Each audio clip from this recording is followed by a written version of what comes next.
Hello students, आज हम लोग नए क्लास में प्रोबेबिलिटी पढ़ेंगे जो क्लास 12 के लिए स्पेशल होगा, मतलब board special, CBSE board, Bihar board सभी के लिए।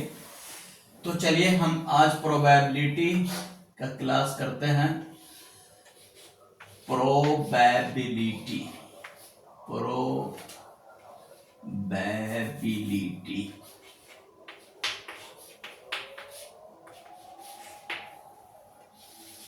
प्रोबेबिलिटी आज हम लोग प्रोबेबिलिटी पढ़ने जा रहे हैं क्लास 12 बोर्ड एग्जाम के लिए स्पेशल। लेकिन मैं बेसिक थोड़ा थोड़ा बताते चलूँगा जो 11th क्लास से रिलेटेड है, और फिर उसको मैं 12th क्लास पे ले जाऊँगा, क्योंकि 11th क्लास का जो फार्मूला है, उसकी जो थ्योरी है, वो भी जानना थोड़ा ज़रूरी है हम लोगों के लिए। इसलिए हम पहले आपको प्रोबेबिलिटी का जो बेसिक है कॉन्सेप्ट है उसको देखते हैं। तो सबसे पहले मैं कहूँगा कि प्रोबेबिलिटी क्या है, व्हाट इज प्रोबेबिलिटी। तो it is that branch of chemistry, it is that branch of mathematics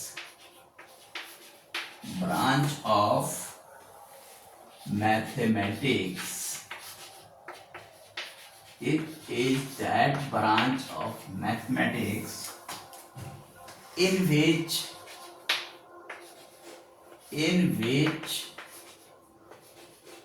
we study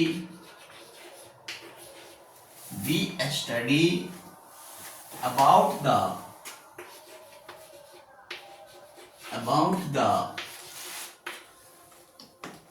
chances of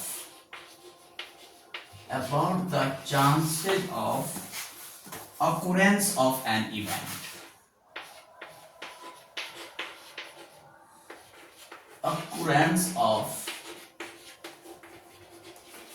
event.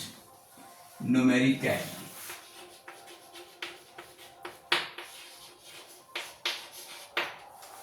मतलब यह मैथमेटिक्स का वह ब्रांच है, मैथमेटिक्स की वह ब्रांच है जिसमें हम लोग किसी इवेंट के अकुरेंस के चांसेस के बारे में स्टडी करते हैं। मतलब कोई घटनाएं, कोई इवेंट्स होंगी या नहीं होंगी, उसकी क्या चांसेस है, उसके बारे में हम लोग न्यूमेरिकल स्टडी करते हैं। जैसे फॉर एन एग्जाम्पल हम लोग सपोज करते हैं कि क्वाइन को हम टॉस करते हैं, या हम लूडो खेलते हैं तो डाई फेंकते हैं, पासे को फेंकते हैं। तो अगर क्वाइन को टॉस करते हैं तो उसमें हेड आएगा, अपियर होगा या टेल अपियर होगा। इस तरीके का जो चांसेस है, हेड के आने की चांसेस या टेल के आने की चांसेस, इनके बारे में हम न्यूमेरिकल स्टडी करते हैं। ये हमारा सब्जेक्ट मैटर होता है। सपोज कर लीजिए हम डाई को फेंकते हैं, मतलब पासे को फेंकते हैं, तो उसमें 6 फेसेस होते हैं, 1 2 3 4 5 6। आते तो कोई एक ही फेस है एक बार में, बट हम लोग अनुमान लगाते हैं, उस पर स्टडी करते हैं। सपोज कर लीजिए हमको 6 चाहिए, 6 चाहिए, तो क्या 6 के आने की क्या पॉसिबिलिटीज़ है, उसकी क्या चांसेस है, उसकी क्या प्रोबेबिलिटीज़ है, ये सब हमारे प्रोबेबिलिटी का सब्जेक्ट मैटर होगा।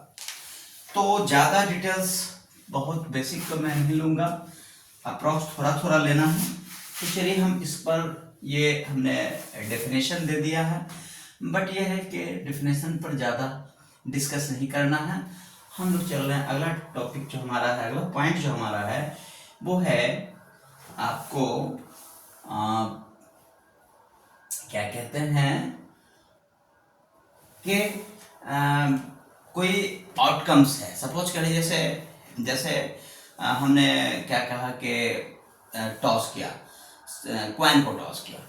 अब क्वाइन को टॉस करने में मतलब कि हेड आए या टेल आए, तो क्वाइन, जैसे हम क्वाइन को टॉस करते हैं तो वो टॉस जो करना है क्वाइन को जब हम टॉस करते हैं, वो क्वाइन का टॉस किया जाना, या हम लूडो खेलने में हम डाई को, पासे को फेंकते हैं तो पासे का फेंका जाना, यह एक एक्सपेरिमेंट है। तो ऐसे एक्सपेरिमेंट को हम लोगों ने 11th क्लास में ही पढ़ा था, रैंडम एक्सपेरिमेंट कहते हैं। तो रैंडम एक्सपेरिमेंट क्या है, इसको भी मैं लिख देता हूं, random experiment. Random experiment,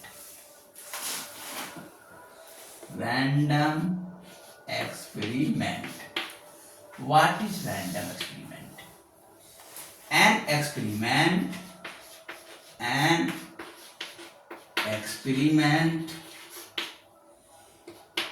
is said to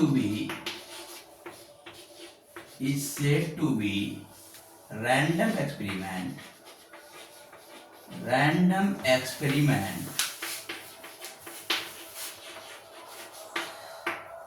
An experiment is said to be random experiment if its outcome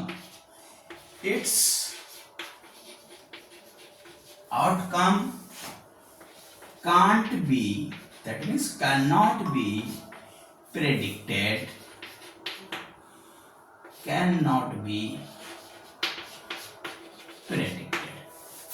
मतलब ऐसा एक्सपेरिमेंट जिसमें हम किसी आउटकम्स के बारे में प्रेडिक्ट नहीं कर सकते हैं। जैसे बार बार हम कह रहे हैं कि जैसे हम लोग ताश खेलते थे, प्लेइंग कार्ड, तो उसमें जो ताश की जो एक मतलब पैकेट होते हैं उसमें 52 कार्ड्स होते हैं, प्लेइंग कार्ड्स। उसमें से अगर सपोज कर लीजिए कि आपको एक कार्ड्स निकालने, just one cards, you have to draw one card from a pack of 52 cards. तो अब वो जो कार्ड आपने लिया, वो आप सपोज कर लो कि आपने अनुमान लगाया कि मुझे सपोज कर लो इक्का निकालना है, लाल पान का, जिसको हम लोग कहते थे हार्ट का इक्का निकालना है, या स्पेड्स, काला पान का इक्का निकालना है। तो हमने अंदाज लगाया, एक पत्ती खींचा, लेकिन देखा तो आ भी सकता है, वो नहीं भी आ सकता है। तो ऐसा एक्सपेरिमेंट जिसके बारे में हम एग्जैक्टली कह नहीं सकते कि ये होगा ही होगा, तो ऐसे एक्सपेरिमेंट को हम रैंडम एक्सपेरिमेंट कहते हैं। एग्जाम्पल में हम ले सकते हैं, जैसे एग्जाम्पल में हम ले सकते हैं, tossing a coin is a random experiment. Tossing a coin is a random experiment, is a random experiment. Throwing a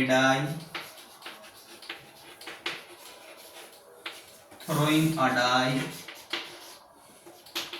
is a random experiment, etc. These are examples of random experiment. तो ये पहला मैंने अभी बताया आपको, what is probability, इसको हल्का मैंने डिफाइन कर दिया। फिर रैंडम एक्सपेरिमेंट क्या है।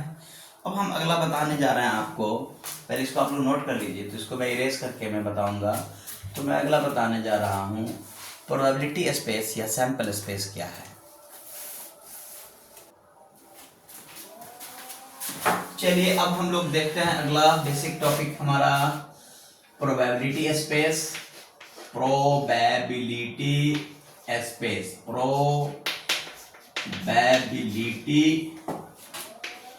स्पेस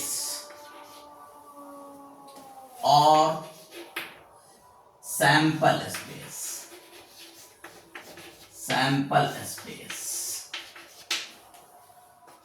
आप लोग जानते हैं 11th क्लास से कि 11th क्लास से ही आप लोग जानते हैं कि हम लोग जो प्रोबेबिलिटी पढ़ रहे हैं उसको कहते हैं set theoretic approach of probability.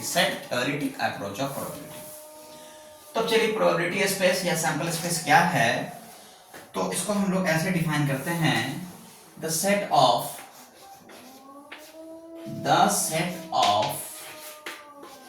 all possible outcomes of an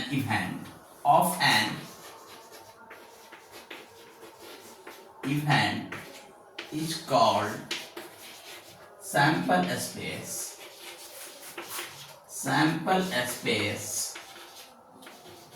or probability space। probability space. It is usually denoted by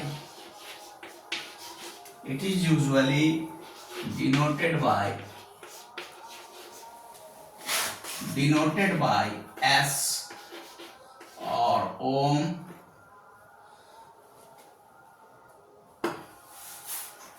इसको जनरली हम लोग S से डिनोट करते हैं या ओम से डिनोट करते हैं, जनरली हम लोग S का इस्तेमाल करते हैं। छोड़िए, द सेट ऑफ, क्या कह रहा है definition, the set of all possible outcomes of an event in a sample space.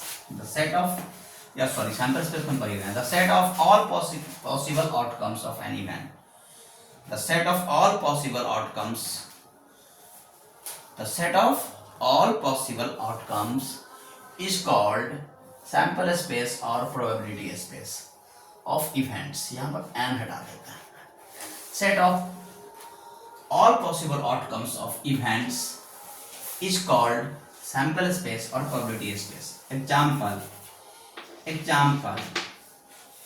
अगर हम लोग क्वाइन फेंकते हैं, क्वाइन को टॉस करते हैं, तो हमारे पास दो ऑप्शन है, या तो हेड अपेयर होगा या टेल अपेयर होगा। अगर हम क्वाइन को जस्ट फेंकते हैं, जस्ट उसको थ्रो करते हैं या क्या टॉस करते हैं, तो आप जानते हैं कि या तो उसमें हेड अपेयर होगा उस पर या टेल अपेयर होगा। तो होगा तो कोई एक ही अपेयर, लेकिन पॉसिबिलिटी दोनों की है, तो इसलिए दोनों को मिला करके जो सेट बनेगा उस दो को हम लोग सैंपल स्पेस कहते हैं। तो अगर हम क्वाइन टॉस करते हैं, when we throw a coin, तो इन थ्रोइंग ए क्वाइन या when we throw a coin, when we toss a coin,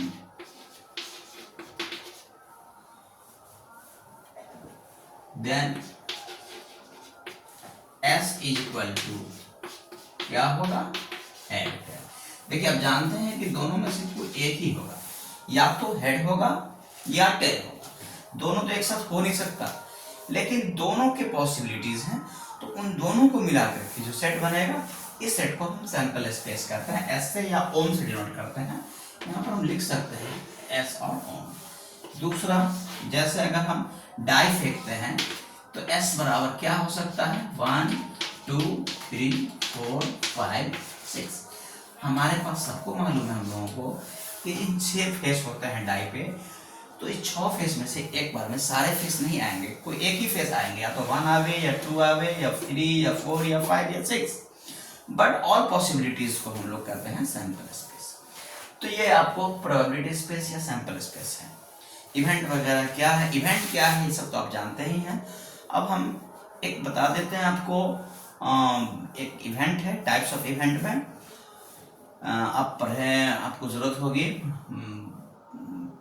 equally likely outcomes या इक्वली लाइकली इवेंट। तो इसको इक्वली लाइकली इवेंट्स एक है, तो इक्वली लाइकली का मतलब कि ऐसा इवेंट, ऐसा दो इवेंट या दो से ज्यादा इवेंट जिसमें एक दूसरे के होने की जो पॉसिबिलिटीज है, जैसे हेड और टेल का होना, तो हेड और टेल का जो होना है ये इक्वली लाइकली इवेंट है।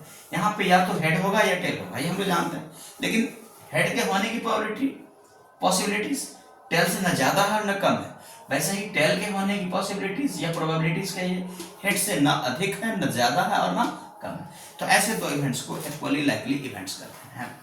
एक ये हो गया। दूसरा है mutually exclusive events. Mutually exclusive events यानी ऐसा दो इवेंट्स जिसमें एक भी एलिमेंट कॉमन न हो, दैट इज उन दो इवेंट्स का इंटरसेक्शन लिया जाए तो वो क्या हो, 5 हो, एम्प्टी सेट हो, नंबर ऑफ एलिमेंट्स उसमें 0 हो। तो इस दो पॉइंट को हम यहाँ पे लिखने जा रहे हैं। एक पॉइंट हम लिखने जा रहे हैं पहले इक्वली लाइकली इवेंट्स। या इक्वली लाइकली इवेंट्स समझ लीजिए, हम मेन म्यूचुअली एक्सक्लूसिव इवेंट्स लिखते हैं, जो हमको 12th में इसकी जरूरत पड़ती है।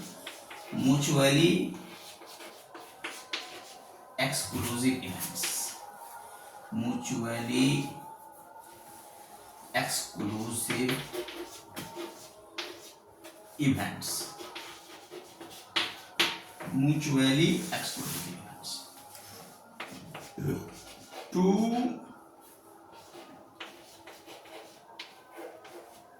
Two events A and B are A and B are mutually exclusive, mutually exclusive if A intersection B is equal to phi, that is they have no common element, they have no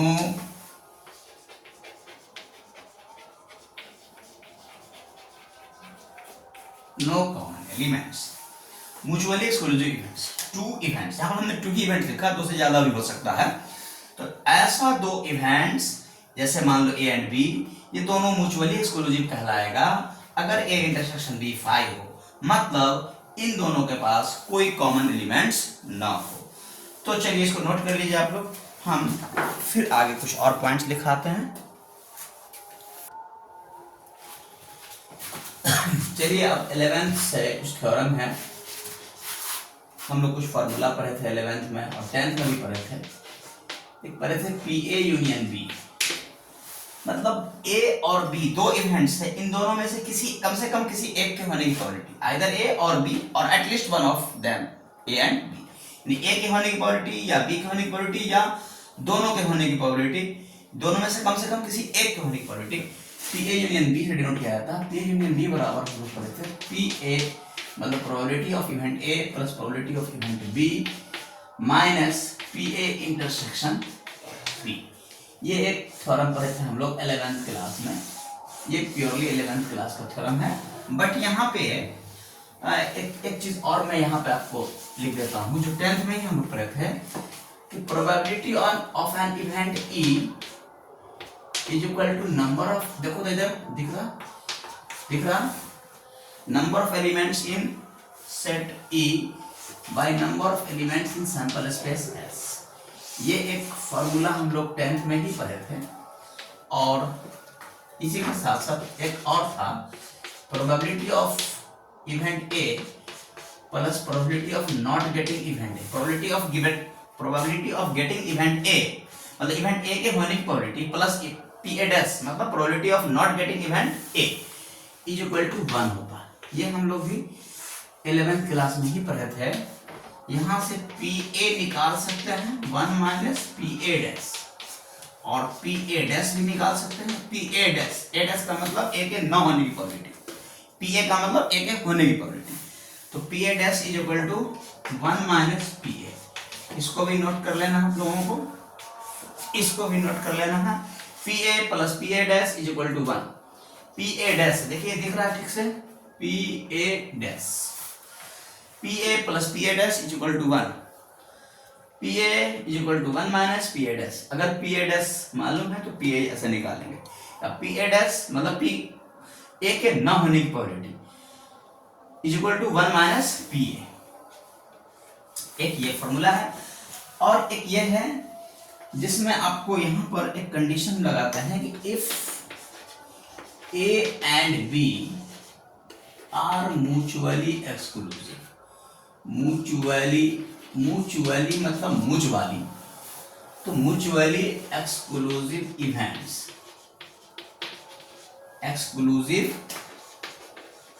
events then P A intersection B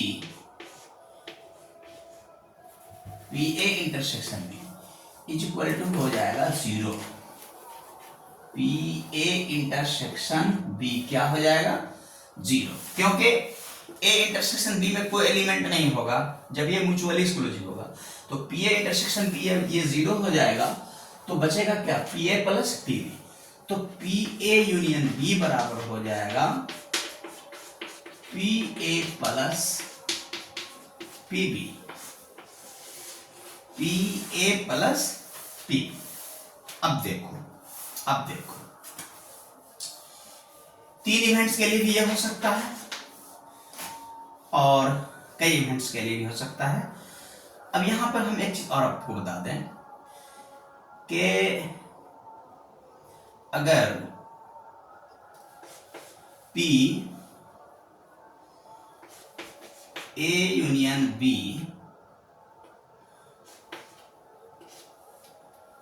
suppose कर लीजिए P A union B का dash अगर लिखा हुआ है इसको लिख सकते हैं 1 माइनस पी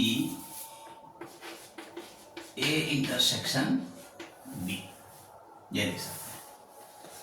अब P A intersection B dash लिखा हुआ है इसको 1 minus P A union B लिख सकते हैं। सेट थ्योरी 11th क्लास में डिमॉर्गन्स लॉ पढ़े थे हम लोग। डिमॉर्गन्स लॉ के अकॉर्डिंग ए यूनियन बी का डैश होता है, देख लेते हैं यहाँ पे कि सही है या नहीं। बिल्कुल, ए यूनियन बी का डैश बराबर होता है A dash intersection B dash. तो अब हम इसमें अगर हम लगा देते हैं P A union B dash, तो इसको लिख सकते हैं 1 minus P A union B. यहां पर ऐसा करते हैं P A union B dash, तो इस फॉर्मूला से पी ए डैश बराबर 1 minus P A, P A union B dash बराबर 1 minus P A union B हो जाएगा। यहां पर ऐसा करते हैं, थोड़ा चेंजिंग कर देते हैं, P A dash union B dash. तो अब यहाँ पे ए यूनियन बी डैश, यहाँ पे ए यूनियन बी डैश बराबर होता है A dash intersection B dash. ये डिमॉर्गन्स लॉ है, ए यूनियन बी डैश बराबर A dash intersection B dash. तो अगर, और दूसरा डिमॉर्गन्स लॉ है हमारा ए डैश इंटरसेक्शन बी डैश बराबर ए डैश ए यूनियन, यहाँ पर होल लगा दो भाई, ए यूनियन बी का डैश बराबर A dash inter union B. देखिए डिमॉर्गन्स लॉ 11th का सेट थ्योरी का फॉर्मूला है De Morgan's law, A union B का होल डैश बराबर A dash intersection B dash, और A intersection B whole dash is equal to A dash union B dash. ये दो formula है 11th का, ये भी 11th का प्रोबेबिलिटी है, ये 11th के सेट थ्योरी में डिमॉर्गन्स लॉ में है। अब इसके अकॉर्डिंग यहाँ पे हम थोड़ा सा चेंजिंग कर रहे हैं, P A dash union B dash. तो अगर A dash union B dash बराबर, हम इधर से यहां से देखें, A dash union B dash बराबर ए इंटरसेक्शन बी का डैश लगाएंगे, और जब ए इंटरसेक्शन बी डैश यहाँ पे हम लिख देंगे, एक मिनट इसको थोड़ा सा हम इरेज करके देख लेते हैं, थोड़ा सा इरेज करके हम बताते हैं, एक मिनट इसको हम देखना चाहते हैं।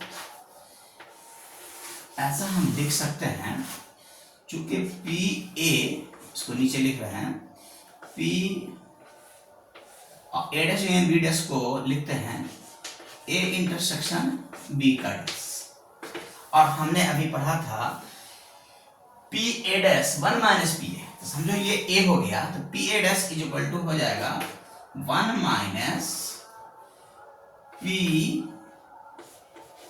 ए इंटरसेक्शन बी, उस फॉर्मूला का, इस फॉर्मूला का इस्तेमाल। देखिए फिर से, P A dash union B dash बराबर 1 minus P A intersection B, सही है।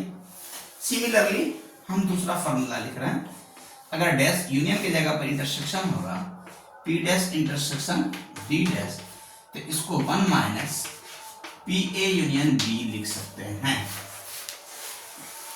ये सब 11th का फॉर्मूला है, इसको भी याद कर लेना है, इसको भी याद कर लेना है। ये सब तो मेन फॉर्मूला आपका 11th क्लास का, ये सब 11th का मेन फॉर्मूला है।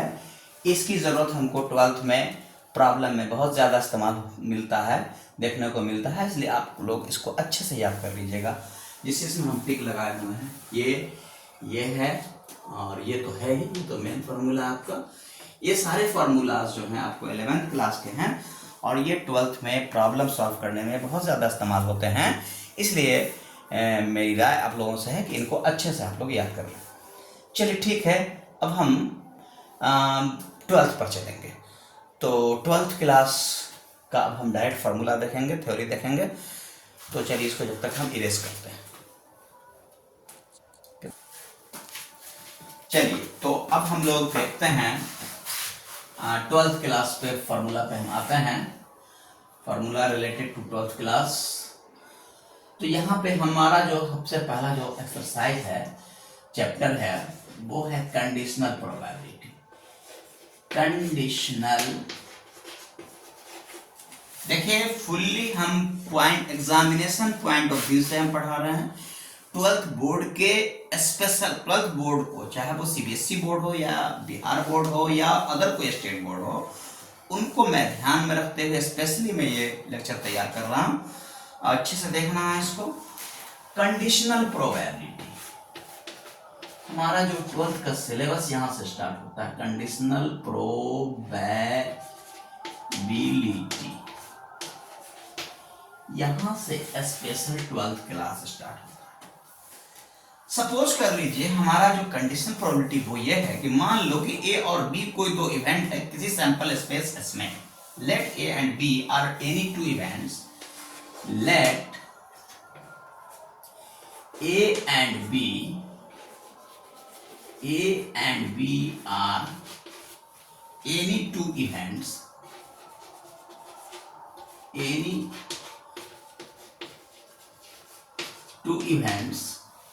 in a sample space,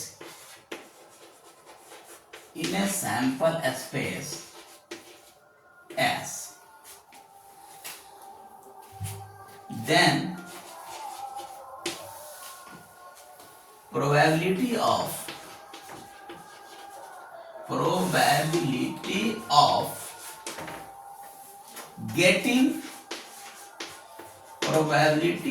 getting event A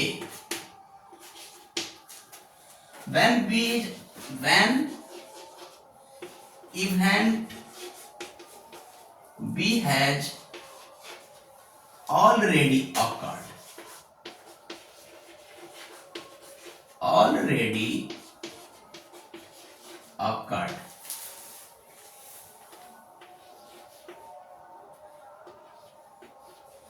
is denoted by PA by B and given by PA by B। देखिए ध्यान से देखिए, समझिए क्या करा। मान लिया कि let A and B are any two events, A तथा बी कोई दो इवेंट है किसी सैंपल स्पेस एस में। Then probability of getting event A, तब ए इवेंट के होने की probability when event B has already occurred, जबकि यह मालूम है कि बी इवेंट पहले ही हो चुका है। तो यह कंडीशन लग गया कि बी इवेंट पहले ही हो चुका है, तो इवेंट ए के होने की प्रोबेबिलिटी को डिनोट किया जाएगा पी ए बाई बी से। पी ए ऑब्लिक यानी बाई बी, मतलब probability of event A when B has already occurred. अब अगर बी के होने की प्रोबेबिलिटी, जब ए पहले हो चुका तो उसको उल्टा लिखेंगे, इसका पी बी बाई ए लिख देंगे। तो ऐसे डिनोट करेंगे और इस फॉर्मूला से हम इसको लिखेंगे P A by B is equal to number of elements in A intersection B by number of elements in B. देखिए यहां ध्यान रखना, बाई बी है तो इसके नंबर ऑफ एलिमेंट्स है, बी में जो नंबर ऑफ एलिमेंट्स होगा उससे डिवाइड करें। और इसी फॉर्मूला में जब ऊपर एनएस से इसमें डिवाइड कर दें, एनएस से इसमें डिवाइड कर दें, तो ये पी ए इंटरसेक्शन बी का फॉर्मूला है। पी ए इंटरसेक्शन बी मतलब probability of event of A intersection B by probability of events of B. मतलब एनएस से number of elements of sample space से इसमें डिवाइड कर दो और एनएस से इसमें डिवाइड कर दो, ये पी ए इंटरसेक्शन बी हो जाएगा और ये पी इंटरसेक्शन पी बी हो जाएगा। तो इस तरीके से ये फॉर्मूला ऐसे याद रखना है, शॉर्टकट मैंने बताया है। और एंड कर सकते हैं P B by P A के होने बी के होने की प्रोबेबिलिटी, जब ए पहले ही हो चुका तो हम ऐसे लिखेंगे n A intersection B by n A, या P A intersection B by